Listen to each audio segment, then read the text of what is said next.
information about some health science majors and extracurriculars and all that good stuff. So we'll go ahead and get started. Okay, so we'll start off with the prerequisites for pre-med. So for pre-med, you will need 1 year of biology with lab, so that's 8 credit hours, and then 1 year of general chemistry, which is another 8 hours, and then 1 year of organic chemistry with lab, and again, that's 8 hours, and then 1 year of English, about 8 hours as well. A year is basically 8 hours, and then if it's a semester, it'd be about 4. And then physics with lab, 8 hours, or 8 credit hours, and then biochemistry. At Lipscomb, it's only 3 hours and it's an optional lab, but at other schools, it could be 4 hours. It might be a required lab for biochem, but it can differ between the schools, but you do need some experience, at least 1 semester of biochemistry. With pre-med, these are the requirements, but with other pre-health careers, these are basically similar between other pre-health careers, like but with like say if you're doing a physician's assistant, like PA, you won't be required to take physics, but you would be required to take the rest for your major or even as a prereq for those schools. But there are other differences that are required between your schools, so you would need to do research depending on what grad program you want to go into. I know with PT, you would also need to take physics, but physics, it's like one of the differing ones, whether or not you need it or not, depending on what you need, like which career path you're going for. But everything else you would need. You need to take organic, you need to take chemistry, gen chem, you need to take bio. So all of that's pretty much the same. So some popular pre-med majors is biology, chemistry or biochemistry, philosophy or psychology. It would be, you can take any major, you can have any major basically when you're pre-med. They don't require a specific one as long as those prereqs that I mentioned are done.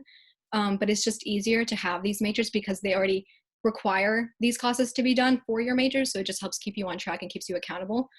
But at Lipscomb, something unique is that they offer a bioscience and philosophy major, so that it combines all the science prereqs that you would need for graduate school as well as philosophy courses. And if that's something you're interested in, like both philosophy and biology, I would recommend go to Lipscomb for that unique option. With Vanderbilt, they offer neuroscience as well as Belmont offers neuroscience, and UTK, I believe, offers a neuroscience major. So if you're more interested in that aspect of medicine or like that aspect of like just biology in general, I would recommend like looking into those programs more, seeing what they would require when you begin like applying. But basically every school has biology, every school has chemistry, every school has all of these majors. So you will find this at most Tennessee universities. It's just like if you're looking for something special, like neurobiology is a new major at Lipscomb if you're interested in neurobiology, or like I said, philosophy and stuff like that. So just doing your research and looking at the class catalogs to see what's going on. And then lastly, something to take note of is that with your major, they give you elective hours. And during those hours, I would strategize and see which classes would benefit you the most. Like for me, like since we are pre-med, like I would recommend taking anatomy and physiology because it's a huge part of any med school curriculum. So having that prior experience is very helpful because then you're exposed to it early on and then you do better in those classes in your graduate program. I have a friend who is on the pre-dental pathway and she knows that histology or the study of tissues is very important. Like it's going to be in the dental curriculum. So she decided to take it this semester just so she can have that previous, like just have some exposure to it. So when she gets to dental school, God willing, she would already know some of the like information, and so like it won't be all brand new, which will make it hard for her to learn. She would just have that previous exposure. And then maybe even strategize like taking another, like if you've never taken psychology or sociology, thinking of taking those courses like for the MCAT, so that you can have, it will make it easier for you when you're like reviewing all that content as you're studying for the MCAT, just because you've had those classes, so you can always refer back to your notes and seeing what you're like, where you lack, and like, you know, it'll be easier to review. Okay. So I guess like diving into the pre-dental pathway, very similar to like what Jessica said. You kind of get to decide what direction you want to go in. But in order to get accepted to a med school or a dental school, a lot of these places that have requirements, and for pre-dental, those requirements are what you see listed here. And the reason why so many people that are pre-dental or pre-med end up being biology majors or neuroscience majors or something like that is because these classes are already ingrained in that curriculum. But something I do want to emphasize is that these are the minimum, but a lot of people choose to go a different route. For pre-dental, a lot of people try to major in business, for example, because eventually they're hoping to open their own practice, and that's a really good major and degree to have under your belt. Myself, I was a biology major. Can you go back, please? I'm so sorry. 1 second. Myself, I was a biology major, and I ended up taking all of these. And I guess if you already know your pre-dental, if you already know that that's the path you're going to take, don't feel tied down to any specific major, but also know that these classes are not only required in order for you to get into dental school, but also when you take the DAT, which is the admissions test for dental school, biology, gen chem, orgo, English, and math are all on there. And then physics and biochemistry are things that are going to come up in dental school. So all these classes are there for a reason, and they're definitely very, very important. And I think that's good for that slide. And so I guess this slide is very redundant because we've already kind of talked about what your major should or could be. And again, it's up to you what major you choose. Just remember that those classes are required for the pre-dental major. And just I go to MTSU, so I have to kind of gas it up a little bit. You can go a lot of different places, and there's plenty of options. And if you do have something that you're specifically interested in, like the degree that Jessica was talking about, the philosophy degree ingrained with the neuroscience, that's a really cool thing that you can only find at Lipscomb. The reason I chose MTSU is because there's the best financial option. And whatever you guys end up choosing, just know that wherever you go, for the most part, as long as you handle your business and you fulfill those requirements, you can generally get where you want to go, as long as you do what needs to be done. And generally, that's very clear. But that's all I have to say about that. Co-Raiders. Okay, so after you picked your major, after you took your first bio class, gen chem class, whatever, you find yourself maybe finding a little free time, maybe not. But so basically for this slide, what it's explaining is that all these careers, whether it be pre-med, or sorry, pre-med's not a career, medicine, dentistry, optometry, PA, all these have pretty competitive application cycles and pretty competitive students. So it's not only important to be, to get an A in Gen Chem, to get an A in Bio, but it's also important to be more well-rounded. And the way you do that is to join as many clubs and activities as you can. So we listed some here: the pre-med, pre-dental, pre-PA club, whatever you have at your school. I'm sure every school has one for whatever you're interested in. If they don't have it, you can start it. I think that's a good thing to do. You can see if they have it, if they don't, start it. Volunteering, this is huge. If you try to you can volunteer in different ways. You can volunteer at church. Yes, being a servant at church is considered volunteering. Shadowing is when you go to a doctor and you kind of just sit in the room and see how they operate, see what they do with the patients. You're kind of not doing much other than watching, but it's an important activity to have on your application for whatever career path. So if you want to be a doctor, shadow doctor, that could be different specialties. If you like neuroscience, shadow neurologist. If you like eye doctor, shadow an ophthalmologist, et cetera, et cetera. If you want to be a dentist, shadow a dentist. Get the idea. Work, this can just be any kind of paid work, unpaid work, anything you do. Church services, OCCM, this is a huge one. So to us, OCCM and church services seems like everybody's doing it, but you have to remember that you're part of the whole world, basically. So it's very unique to them. In my personal application cycle, I put OCCM on there. And everybody would ask me, "Oh, what is OCCM? What do you do?" And it explain what Coptic means, blah blah blah. So it's definitely something good to keep on there. Mission trips are huge. I personally did not go on one, but the people that did talk about it all the time, and that's all they talk about. So it has to be worth something. So definitely look into those. Every school offers them across the board. Yeah, they're a huge part. Mission trips, you basically go to a different country, or sometimes you go in the United States, but usually you go to a different country and serve a need they have there, whether it be like you go there and work with doctors, you go there and pass out food, whatever services they have. It's a lot of different um, things with that. And then you have leadership roles. These are also things that you need to try to pursue, whether it be like on a committee in church, whether it be on a committee in a school club, president, vice president, secretary, etc. These are all leadership roles. And then finally, research. There's an asterisk here because research, to the best of my knowledge, isn't required in every specialty, but I know pre-med, to go into an MD or DO program, it's highly recommended, to the point where everybody has it. So it's kind of one of those things where if you're going into pre-med, specifically medicine and MD or DO program, you probably want to do some research. I can't really speak for any of the other ones. I'm sure it won't hurt your application, but I know for PA, for example, having a gazillion hours of research won't help you as much as having like hours in patient care. So you kind of just have to tailor your application towards what you want to do. If you want to be an optometrist, it doesn't make sense for you to like shadow a heart surgeon for like 2,000 hours, right?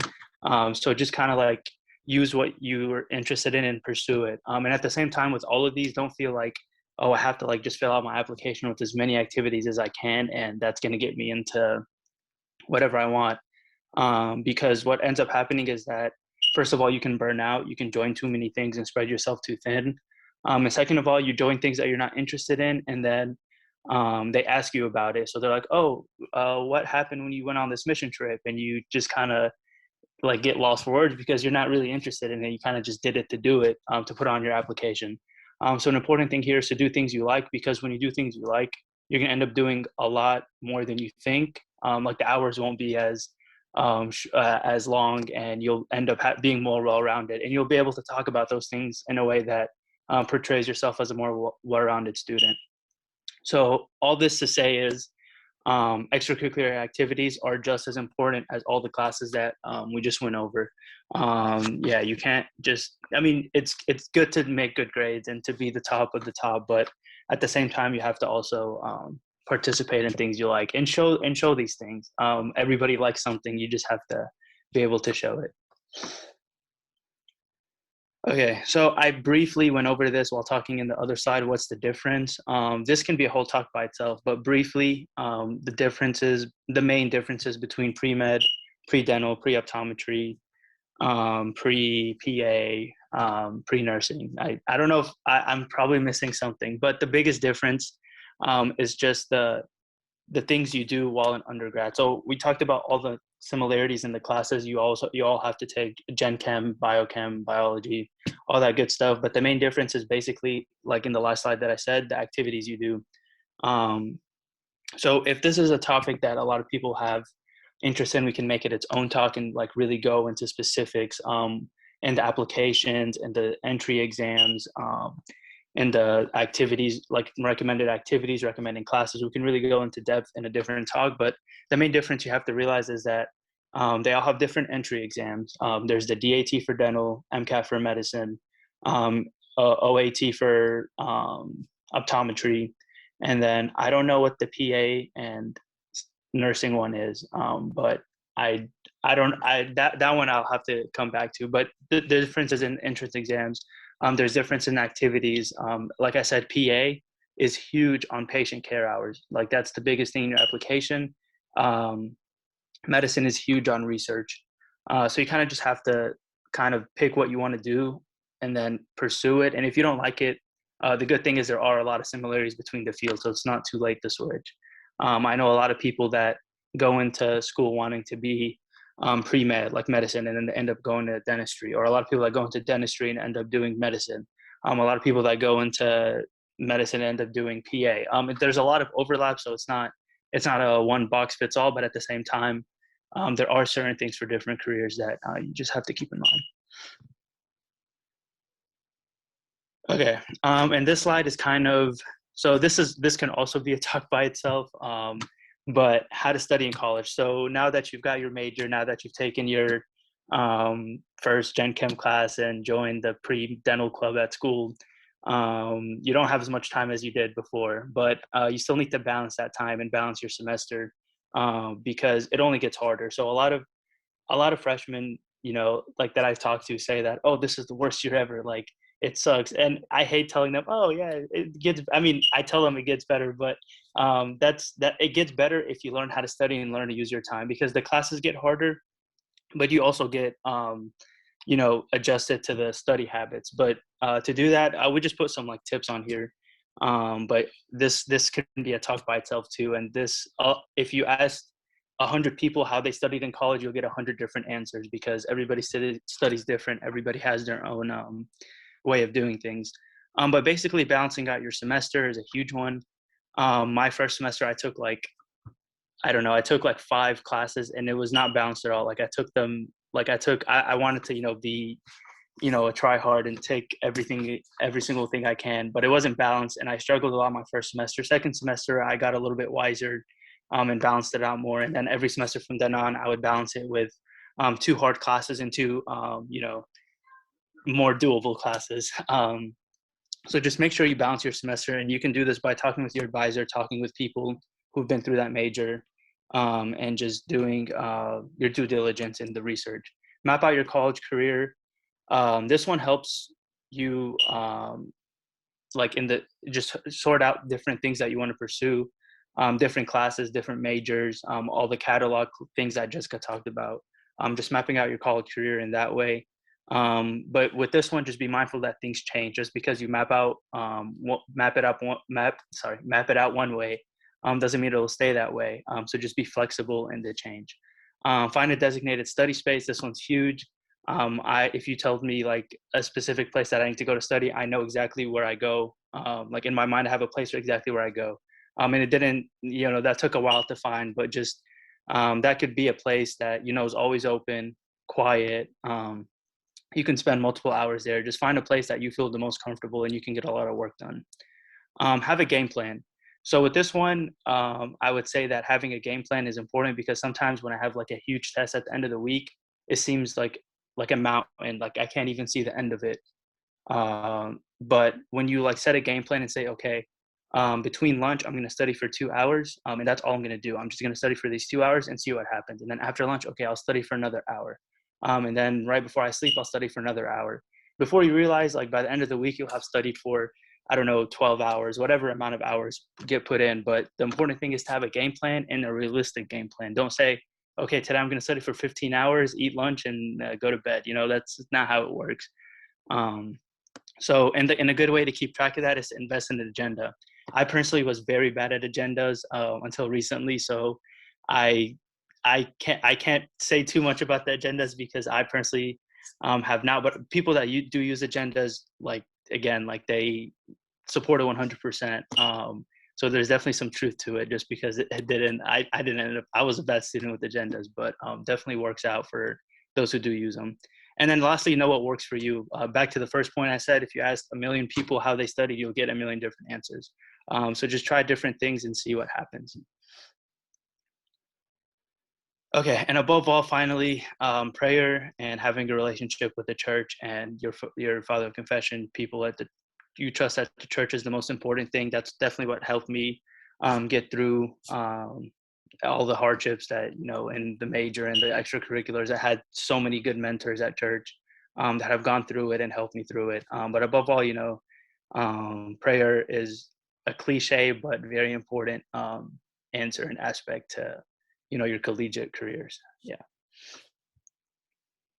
And then I don't know if Darius or Sandra want to add. Oh, sorry, not Sandra. Darius and Jessica want to add anything to the rest of the talk. But yeah, that's all I had. And if you guys have any questions, feel free to say it in the chat or just speak up. I guess as like questions come in, I'll put in my 2 cents on a few things. I was also somebody who was very bad with keeping an agenda. But something that went a long way for me was before the semester, just kind of like doing a little bit of research about the classes. Peter and Jessica both know about organic chemistry, and how if you attack that class the same way you would attack biology, you'll hit a wall very quickly. And so that applies to a lot of different classes. So that was one thing I tried to do, and usually led to success. And another thing that really kind of was a turning point for me was investing like in my personal study space, like in terms of like my room, how I wanted things organized, keeping it clean, like all those things, and making sure it was a place that I wanted to be, because nobody wants to sit there and grind for hours before an exam in a place where they don't even enjoy being. So that's just something to keep in mind, something that I usually like to harp on, and I'll leave it at that. One like little difference that I realized that we forgot to mention with pre-dental and pre-med is that also with pre-dental you do need to be aware that dexterity is a huge part of being a dentist. So also finding a hobby that you can practice like your handwork. So like dexterity is how you can control your fingers in like very minor movements. So it's like taking up knitting, learning the piano. I think woodworking also counts, Darius. Darius can tell you more about it. You don't need it so much when you're applying for medicine, but it can help, especially if you want to do like surgery. Those minor hand movements are very, very important. And then I think that's really all. Like, if you guys have any questions, just let us know. Yeah, sorry. One thing I did remember about the extracurriculars page is that we did not include hobbies on there. So hobbies is a huge thing, whether it be playing basketball, any sports, anything you like to do, swimming, dancing, singing, or literally anything on earth. That just like brings out your personality, and shows the people you're applying to who you are. So anything you like doing, basically, fits in that category. I think that goes without saying, but it's an important thing to realize. But yeah, do you guys have any questions? You can send them to the chat in general, to the chat, to one of us, speak through the mic. Yeah.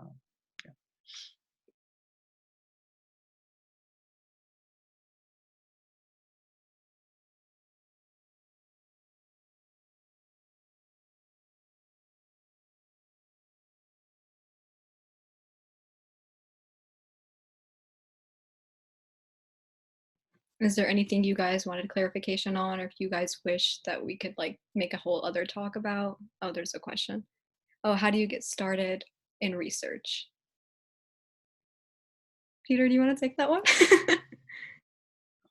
Sure. So research is so the my I'll tell you my experience with like getting starting in research. It's definitely not something as straightforward as like other extracurriculars might be. There's not like I mean, there might be at your school, but for me personally, there wasn't like an application that you just go to and apply and then you get whatever. It's mostly like the way that I did it is that I went through like the school's research page.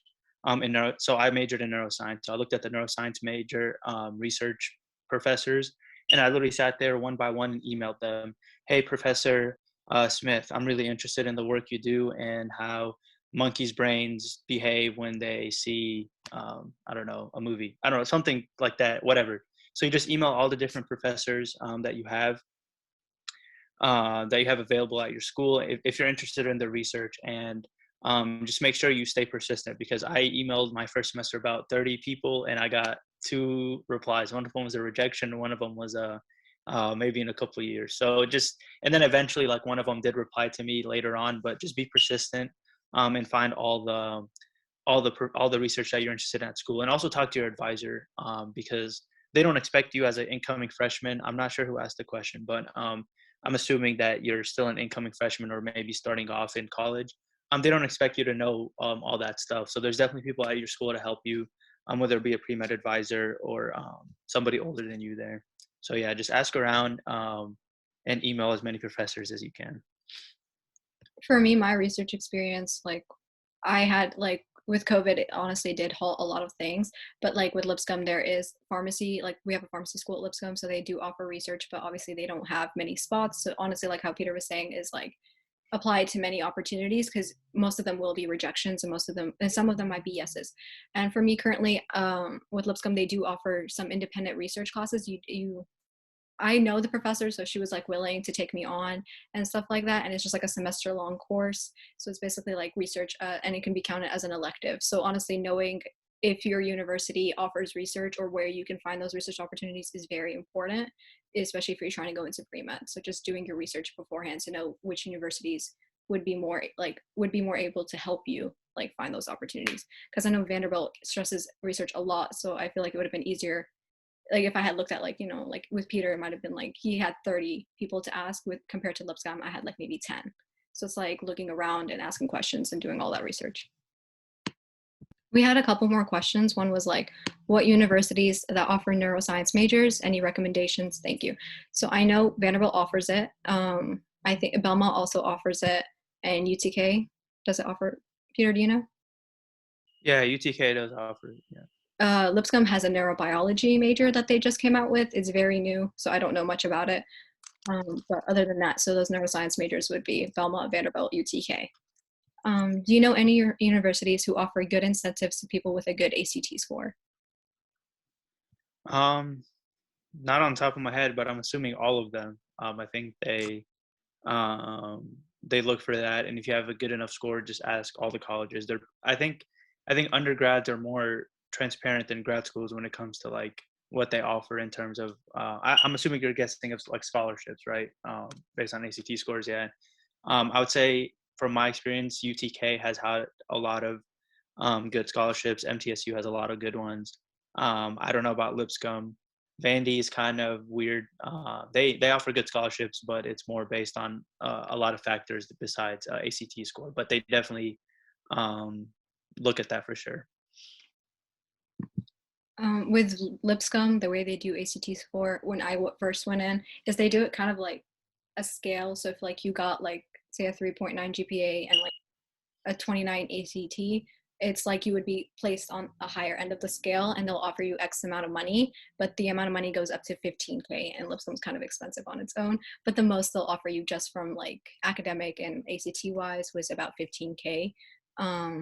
But yeah, so if you like, the lower you rank on your GPA, the lower you rank on your ACT, the less amount of scholarships they'll offer, but they'll offer a certain amount. And then it kind of just goes up the higher your scores are. But that's how Lipscomb works. Do you know how MT works, Darius? So this is where I kind of get to be proud about MTSU. They have really good scholarships, honestly, when you consider like everything. I think around the 24, 25 range, you might be getting, I think, around 2,000, and it goes all the way up to 5,000. And when you include Hope in that, that's basically tuition for the year. So quite frankly, with kind of ACT and GPA, you can get all of your school paid for.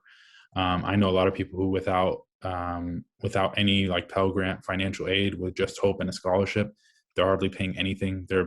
Most people at MTSU they get money back actually. So that's without financial aid. With financial aid, I think MTSU is financially like an amazing option. A lot of people think that you can't go to a med school or dental school from a place like MTSU. That's absolutely not true. Wherever you go, it's about what you do, more so than what's offered and what the stereotypes might be.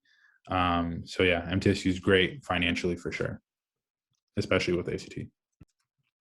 The next question I got was, it was just like, oh, can they get a recording?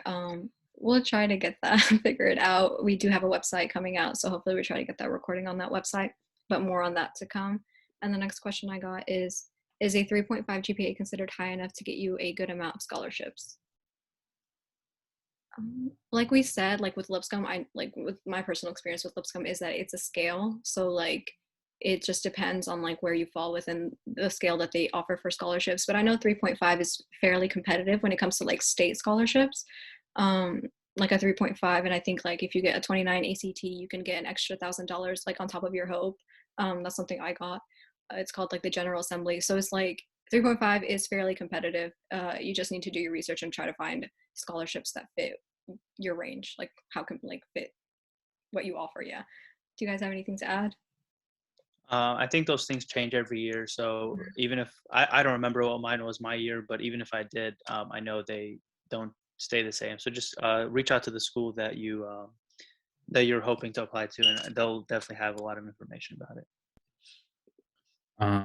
I'll just say you should always like try your best and try to get the highest scores possible. But college is really a new leaf. And I don't think I've seen what my GPA in high school was. I don't remember the last time I saw it. It's just not going to come up. So once you get to wherever you want to go, I wouldn't be too concerned about that. Nobody cares at the next, like at college, the next level. And I know there's a question that's saying, does your ACT score affect anything when you're already in college? From what I've seen, it absolutely doesn't. I think maybe in like some secondary applications it comes up, but it's not at all a determining factor from what I've seen in anything. And actually, like amongst me and my friends, anytime the ACT comes up, we kind of just laugh about it because it's so far, like once it's over, it's over. It's not something to concern yourself with very much. Yeah. I have one more question. It says, what are your opinions on dual enrollment? I'm honestly a big fan of it. I did a lot, like at my high school, we didn't have dual enrollment. We had AP classes, and that honestly helped me a lot to get a lot of the general education classes like English and like my statistics class and all of that out of the way so that I can focus more on my biology courses. So that helped save me some hours that I can focus more on my sciences. So I'm a big fan. I would like do it if it offers you like, if it like gen eds like English or math, like doing that would honestly, I think is very beneficial so that you can jump into college focusing on like Gen Chem 1 and like, ready to go. But that's my opinion.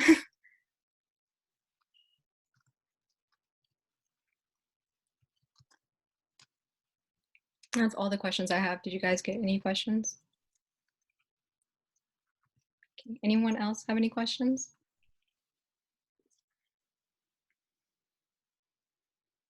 Darius, Peter, do you have anything to add?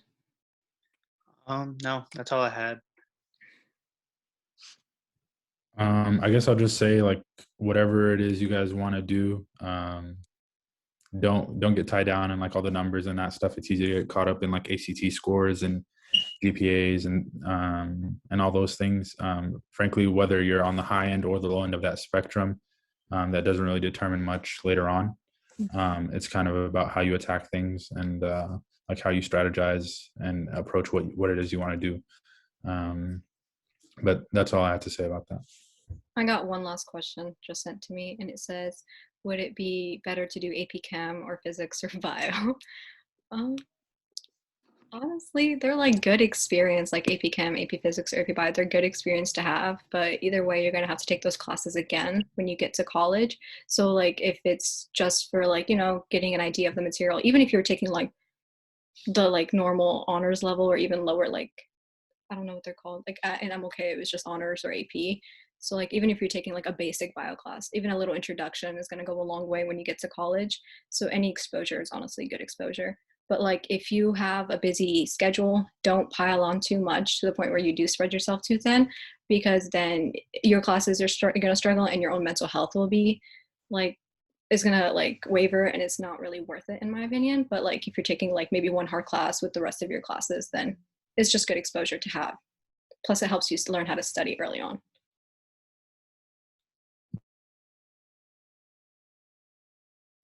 Peter, do you have anything on? Darius, go ahead. Would you recommend AP Chem, AP Physics, or AP Bio? I is it like your last? Are you just choosing one? I mean, if you can take all three, take all three. But if you're only going to choose one, just take the one you're most interested in, because, like Jessica said, you're going to have to take all of them anyways eventually. So if you're just choosing one, take the one you most are interested in. If you have the option to take all three, go for it. Yeah.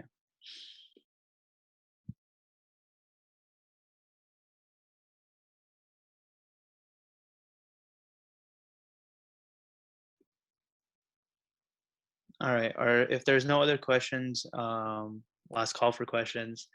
We can pray and conclude. Okay. Um, Darius or Jessica, do you guys want to pray? Go ahead, Darius.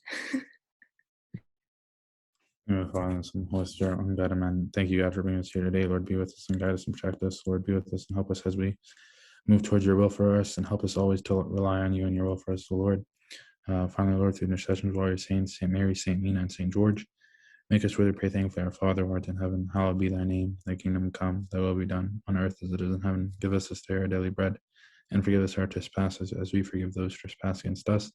And lead us not into temptation, but deliver us from the evil one. In Christ Jesus our Lord. For thine is the kingdom, and the power, and the glory, now and forever. Amen.